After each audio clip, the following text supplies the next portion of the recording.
ವಾಗರ್ತವ್ಯ ಸಂಪೃತ ವಾಗರ್ತಃ ಪತಿಪತೆಯ ಜಗತಃ ಪಿತರ ಒಂದೇ ಪಾರ್ವತಿ ಪರಮೇಶ್ವರು. ಈ ದಿನದ 12 ರಾಶಿಗಳ ಫಲಾಫಲಗಳು ತುಂಬ ವಿಶೇಷವಾದ ದಿನ ಈ ದಿನ. ಯಾಕಂತಂದರೆ ದಿನದ 7 ದಿನಗಳಲ್ಲೂ ನಮಗೆ, ನಮ್ಮ ದೇಹಕ್ಕೆ, ನಮ್ಮ ಮನಸ್ಸಿನ ಸ್ಥಿತಿಗತಿಗೆ ಸುಖವ ದಿನ ಬರುವಂಥದ್ದು ಭಾನುವಾರ. ಈ ಭಾನುವಾರ ದಿನದಿಂದ ನಮ್ಮ ಇಡೀ ವಾರದ ಬುನಾದಿ ಮೊದಲನೇ ದಿನ ಆದ ಕಾರಣದಿಂದ ಈ ಭಾನುವಾರದ ಮೊದಲನೇ ಮೇಷರಾಶಿಯವರಿಗೆ ತನು ಮನ ಧನದಿಂದ ಇಷ್ಟ ದೇವರನ್ನು ಆರಾಧನೆ ಮಾಡಿದಾಗ, ಕುಟುಂಬದವರ ಜೊತೆ ತೀರ್ಥಯಾತ್ರೆಯನ್ನು ಮಾಡಿದಾಗ ಇಡೀ ದಿನದ ಕೆಲಸ ಕಾರ್ಯಗಳನ್ನು ಉನ್ನತವಾದ ಸ್ಥಾನಕ್ಕೆ ಕರೆದುಕೊಂಡು ಹೋಗಬಹುದು ಅನ್ನುವಂಥದ್ದು ಈ ದಿನದ ಮೇಷರಾಶಿಯವರಿಗೆ ಫಲ. ವೃಷಭ ರಾಶಿಯವರಿಗೆ ಹಣಕಾಸಿನಲ್ಲಿ ಸ್ವಲ್ಪ ಮುಗ್ಗಟ್ಟು ಅಂತ ಬರ್ತಾ ಇದೆ. ಆದ ಕಾರಣದಿಂದ ಯಾವುದೇ ಕಾರಣಕ್ಕೂ ಸಾಲ ಮಾಡಬೇಡಿ. ಇದ್ದೋದ್ರಲ್ಲಿ ಚಾಪೆ ಇದ್ದಷ್ಟು ಕಾಲು ಚಾಚು ಅಂತ ಹೇಳ್ತಾರಲ್ಲ, ಹಾಗೆ ಇರುವಂಥದ್ರಲ್ಲಿ ನೀವು ಖುಷಿಯಿಂದ ಅನುಭವಿಸಿ. ಎಲ್ಲ ರೂಪದಲ್ಲೂ ಕೂಡ ಒಂದು ಒಳ್ಳೆಯದು ಅನ್ನುವಂಥದ್ದು ಆಗ್ತಾ ಇದೆ. ಮತ್ತು ಮಿಥುನ ರಾಶಿಗೆ ಸಂಬಂಧಿಸಿದಂತೆ ಈ ದಿನ ದೂರದ ಸಂಬಂಧಿಗಳು ಮನೆಗೆ, ಕುಟುಂಬದ ಹತ್ರ ಬರುವಂಥದ್ದು ಮಾರ್ಗದರ್ಶನ, ಹಳೆಯ ಸ್ನೇಹಿತರು ಕೂಡ ಬರುವಂತಹ ಮಾರ್ಗದರ್ಶನ ಅನ್ನುವಂಥದ್ದು ಕಾಣ್ತಾ ಇದೆ. ಆದ ಕಾರಣದಿಂದ ಅತಿಥಿ ದೇವೋಭವ ಅನ್ನುವಂಥದ್ದನ್ನ ಸ್ವಲ್ಪ ಸತ್ಕಾರ ಮಾಡಿ, ನಿಮ್ಮ ಕೈಲಾದಷ್ಟನ್ನು ಕೂಡ ಸ್ವಲ್ಪ ದಾನ ಧರ್ಮ ಅನ್ನುವಂಥದ್ದು ಮಾಡಿ, ಸಾಧ್ಯವಾದಷ್ಟು ಈ ದಿನ ಬಿಳಿ ಬಟ್ಟೆಯನ್ನು ಧರಿಸಿ. ನಿಮಗೆ ಎಲ್ಲ ರೂಪದಲ್ಲೂ ಕೂಡ ಒಂದು ಒಳ್ಳೆಯದು ಅನುಕೂಲ ಅನ್ನುವಂಥದ್ದು ಆಗುತ್ತದೆ. ಕರ್ಕಟಕ ರಾಶಿಗೆ ಸಂಬಂಧಿಸಿದಂತೆ ಈ ದಿನ ನಿಮಗೆ ಉನ್ನತವಾದ ಸ್ಥಾನಮಾನ ಕುಟುಂಬದವರಿಂದನೇ ದಕ್ಕುತ್ತೆ. ಆದ ಕಾರಣದಿಂದ ಕುಟುಂಬದವರ ಜೊತೆ, ತಂದೆ ತಾಯಿಯವರ ಜೊತೆ, ಹೆಂಡತಿ ಜೊತೆ, ಮಕ್ಕಳ ಜೊತೆ ಸ್ವಲ್ಪ ಸಾಧ್ಯವಾದಷ್ಟು ಟೈಮ್ ಕೊಡಿ. ಎಲ್ಲ ರೂಪದಲ್ಲೂ ಕೂಡ ಒಂದು ಒಳ್ಳೆಯದು ಅನುಕೂಲ ಅನ್ನುವಂಥದ್ದು ಆಗುತ್ತಾ ಇದೆ. ಮತ್ತು ಗುರು ಹಿರಿಯರ ಆಶೀರ್ವಾದ ಅನ್ನುವಂಥದ್ದು ಬೇಕಾಗುತ್ತದೆ. ಎಲ್ಲ ರೂಪದಲ್ಲೂ ಕೂಡ ಒಳ್ಳೆಯದಾಗಲಿ. ಸಿಂಹ ರಾಶಿಗೆ ಸಂಬಂಧಿಸಿದಂತೆ ಈ ದಿನ ನೀವು ತುಂಬಾ ದಿನಗಳಿಂದ ಮನೆ, ಕುಟುಂಬದಲ್ಲಿ ಒಂದು ಮಂಗಳ ಕಾರ್ಯ ಆಗಬೇಕು ಅನ್ನೋದಿದೆ, ಆಗ್ತಾ ಇಲ್ಲ. ಈ ದಿನ ಪ್ರಯತ್ನ ಪಡಿ, ಖಂಡಿತವಾಗ್ಲೂ ಕೂಡ ಸಕ್ಸಸ್ ಅನ್ನೋಂಥದ್ದು ಆಗುತ್ತೆ. ಗುರು ಹಿರಿಯರ ಆಶೀರ್ವಾದ ಅನ್ನೋಂಥದ್ದು ಬೇಕಾಗುತ್ತದೆ, ಅದನ್ನು ಮಾಡಿ. ಮತ್ತು ಇಷ್ಟ ದೇವರ ಆರಾಧನೆ ಅನ್ನುವಂಥದ್ದು ಮಾಡಿ. ಮತ್ತು ಗಣಪತಿಯ ದೇವಸ್ಥಾನಕ್ಕೆ ಹೋಗ್ಬಿಟ್ಟು ಬಂದು ಅಲ್ಲಿಂದ ಸ್ವಲ್ಪ ತೀರ್ಥ ಪ್ರಸಾದ ಮನೆಗೆ ಸ್ವಲ್ಪ ಹಂಚಿ. ಎಲ್ಲ ರೂಪದಲ್ಲೂ ಕೂಡ ಒಂದು ಒಳ್ಳೆಯದು ಅನ್ನೋಂಥದ್ದು ಆಗುತ್ತದೆ. ಕನ್ಯಾ ರಾಶಿಗೆ ಸಾಧ್ಯವಾದಷ್ಟು ಕೂಡ ವಿಶೇಷವಾಗಿ ಹೊಸ ಕುಟುಂಬದಿಂದ, ಅಂದ್ರೆ ಹೊಸ ಸಂಬಂಧಗಳು ಅಂತಂದ್ರೆ ಹೊಸ ಗಂಡ ಹೆಂಡತಿ ಹೊಸದಾಗಿ ಮದುವೆ ಆಗಿರುವಂತಹ ವಧುವರರಿಗೆ ಒಂದು ವಿಶೇಷವಾದ ದಿನ ಈ ದಿನ.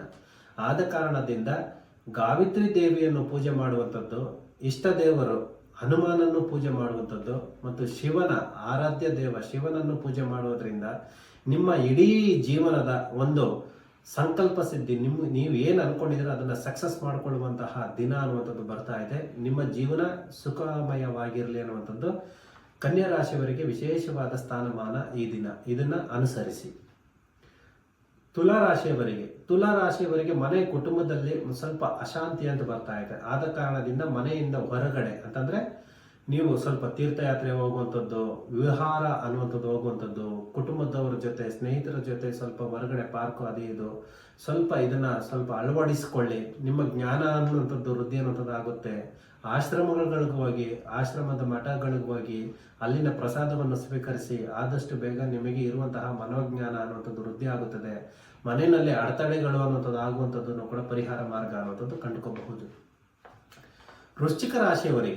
ವೃಶ್ಚಿಕ ರಾಶಿಗೆ ಸಂಬಂಧಿಸಿದಂತೆ ಕುಟುಂಬದವರಿಂದನೂ, ಸ್ನೇಹ ವರ್ಗದಿಂದವರಿಂದನೂ, ತನದಿಂದನೂ ಕೂಡ, ಜ್ಞಾನದಿಂದನೂ ಕೂಡ ಒಂದು ಒಳಿತು ಅನ್ನುವಂಥದ್ದು ಬರ್ತಾ ಇದೆ.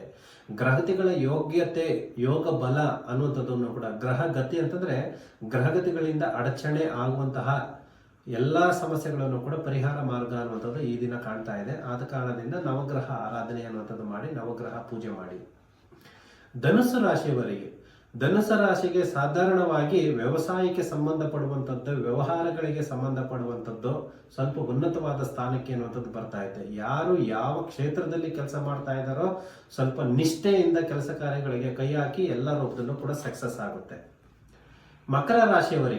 ಮಕರ ರಾಶಿಗೆ ಸಂಬಂಧಿಸಿದಂತೆ ನೀವು ನಿಮ್ಮ ತನು ಮನ ಧನ ಅನ್ನುವಂಥದ್ದು ಎಲ್ಲವನ್ನು ಕೂಡ ನಿಮ್ಮ ಏನು ಹೇಳ್ತಾರೆ, ಆರೋಗ್ಯದಲ್ಲೂ ಸ್ವಲ್ಪ ಸಮಸ್ಯೆಗಳಿದಾವೆ, ಮಾನಸಿಕವಾಗಿ ಯೋಚನೆ ಚಿಂತೆಗಳು ಕೂಡ ಇದಾವೆ. ಆದ ಕಾರಣದಿಂದ ಸ್ವಲ್ಪ ಮಟ್ಟಿಗೆ ಆಹಾರ ಪದ್ಧತಿಗಳನ್ನ ಬದಲಾಯಿಸ್ಕೊಳ್ಳಿ. ಸಾಧ್ಯವಾದ್ರೆ ನೀವು ಈ ದಿನ ಉಪವಾಸದಿಂದ ಇದ್ರೆ ತುಂಬಾ ಒಳ್ಳೆಯದು, ಅನುಕೂಲ ಆಗುತ್ತೆ. ನಿಮ್ಮ ಆರೋಗ್ಯಕ್ಕೆ, ನಿಮ್ಮ ಜ್ಞಾನಕ್ಕೂ ಕೂಡ ಒಂದು ಉನ್ನತವಾದ ಸ್ಥಾನಕ್ಕೆ ಅನ್ನೋಂಥದ್ದು ಬರ್ತಾ ಇದೆ. ಮತ್ತು ಹಣಕಾಸಿನಲ್ಲಿ ಒಂದು ವಿಶೇಷವಾದ ಸ್ಥಾನಮಾನ ನಿಮಗೆ ಬರುತ್ತದೆ. ಯಾವುದೋ ಒಂದು ತುಂಬಾ ದಿನಗಳಿಂದ ಹಣಕಾಸು ಸಾಲ ಯಾರು ಕೊಡ್ತಾ ಇಲ್ಲ, ಇವತ್ತು ಆಟೋಮೆಟಿಕ್ ಆಗಿ ನಿಮ್ಗೆ ಹಣಕಾಸು ಅನ್ನೋಂಥದ್ದು ಬರುವಂತಹ ಮಾರ್ಗ ಇದೆ. ಆದ್ರೂ ಸಾಲ ಅಂತ ಮಾಡುವಂಥದ್ದು ತಪ್ಪು. ನಿಮ್ಮ ಯೋಗ್ಯತೆಗೆ ತಕ್ಕಂತೆ ನೀವು ವ್ಯವಹಾರ ಅನ್ನುವಂಥದ್ದು ಮಾಡಿ, ನಿಮ್ಮ ಜ್ಞಾನಕ್ಕೆ ತಕ್ಕಂತೆ ನೀವು ವ್ಯವಹಾರ ಅನ್ನುವಂಥದ್ದು ಮಾಡಿ, ಖಂಡಿತವಾಗ್ಲೂ ಒಳ್ಳೆಯದಾಗುತ್ತೆ. ಮತ್ತು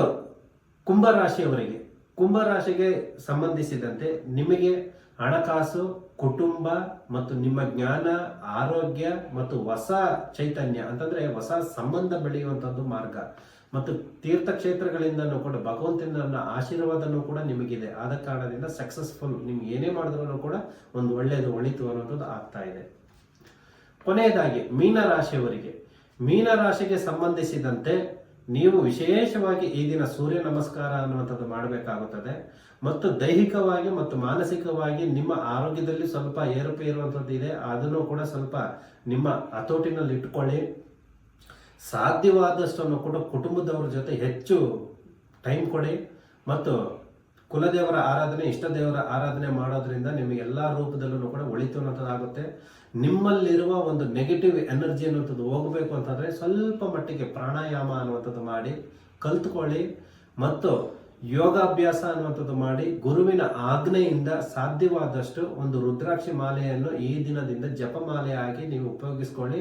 ನಿಮ್ಮ ಎಲ್ಲ ಅಡೆತಡೆಗಳಿಗೂ ಕೂಡ ಒಂದು ಮೂಲ ಸ್ತಂಭ ಅನ್ನುವಂಥದ್ದು ಆಗುತ್ತದೆ, ಮೂಲ ಆಧಾರ ಅನ್ನುವಂಥದ್ದು ಆಗುತ್ತದೆ. ಆದ ಕಾರಣದಿಂದ ಈ ರುದ್ರಾಕ್ಷಿ ಮಾಲೆಯಿಂದ ಗುರುವಿನ ಆಜ್ಞೆಯಿಂದ ಪಡ್ಕೊಂಡಾಗ ನಿಮ್ಮ ಜೀವನಕ್ಕೆ ಒಂದು ಬುನಾದಿ ಅನ್ನುವಂಥದ್ದು ತಿಳ್ಕೋಬಹುದು. ಇಷ್ಟು 12 ರಾಶಿಗಳ ಫಲಾಫಲಗಳು. ಸರ್ವೇ ಜನ ಸುಖಿನೋ ಭವಂತು. ಶಿವೋಹಂ.